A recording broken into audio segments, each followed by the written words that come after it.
Abay napahiya nga ang fans na ito matapos niyang insultuhin si DeAndre Ayton. Pero bago yan, LeBron James mukhang mawawalan ng award. Bago magsimula ang preseason, si LBJ ay nagtamo ng injury. Kaya hanggang magsimula ang unang buwan ng regular season ay hindi pa din ito nakapaglaro. 14 games na nga ang na-miss nito bago siya maglaro last game kontra Utah Jazz.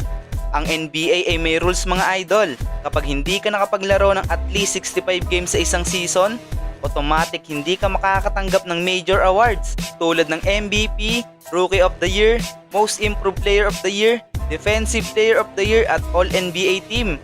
Sa kaso ni LeBron mga idol, 3 games na lang ang pwedeng mamis nito ngayong season dahil nga 14 games na kaagad itong hindi nakapaglaro.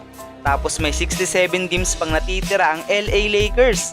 Ibig sabihin nito, kailangan ni LeBron James na makapaglaro ng 64 out of 67 games ng Lakers para makakuha siya ng major awards. Pero sigurado nga magpapahinga ito kapag may back-to-back games na ang kanilang team. Sa madaling salita, baka hindi na makakuha ng major awards itong si LBJ mga idol dahil nga sa rules ng NBA na ito. Pero all goods lang yan dahil ang mahalaga ay maging healthy lang ang Lakers team na ito. Nang sa ganon, pagpasok ng playoffs ay kompleto na sila.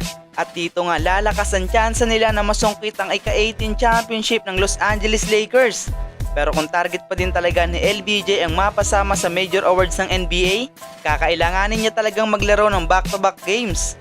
Habang tumungo naman tayo kay DeAndre Ayton, ilang araw nga matapos mag-sign ni Al Horford sa Golden State Warriors, sinabi ng isang fan na ito na mas magko-contribute nga daw ng mas maraming panalo si Horford sa Warriors kaysa kay Ayton sa Lakers. Pero ngayon nga, mukhang napahiya talaga ng husto ang fan na ito dahil ngayong season ay nag-a-average lamang si DeAndre Ayton ng 16 points, 8.8 rebound at 1 block per game, shooting 70% sa field. Sobrang taas ng kanyang shooting percentage mga idol. Habang si Al Horford naman ay nag-a-average ito ng 5.7 points, 4 rebound at 1.7 assist per game. Ngunit napakababa ng kanyang shooting percentage na meron lamang 33.8%. Sobrang baba niyan para sa isang sentro mga idol. 3 beses ngang mas mataas ang points per game ni Ayton kaysa kay Horford. Mas doble din ang taas ng rebounds per game nito. At doble din na mas mataas ang field goal percentage ng Lakers big man kaysa sa Warriors big man. As of now, ang Lakers ay may record na 11 wins and 4 losses. Habang ang GSW naman ay may record lamang na 9 wins at 8 losses. Kaya naman, mas nagko-contribute ng panalo sa Ayton kaysa kay Horford. Talaga namang pinapatunayan ni DeAndre Ayton sa Lakers na hindi sila nagkamali. Dahil ang LA Lakers ay hindi pa natatalo kapag si Ayton ay gumagawa ng at least 20 points at 10 rebounds kada laro.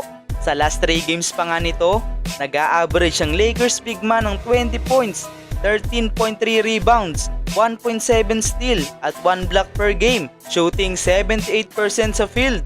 Ganitong klaseng big man nga talaga ang kailangan ng Los Angeles Lakers sa kanilang team. Isang versatile, may mid-range jumper at alley-oop threat din. Isa na nga lang ang nakikita kong kulang kay DeAndre Ayton, yun nga ay shot blocking ability.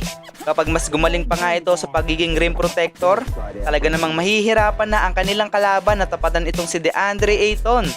Pero para sa'yo, magiging consistent kaya si DeAndre Ayton hanggang playoffs?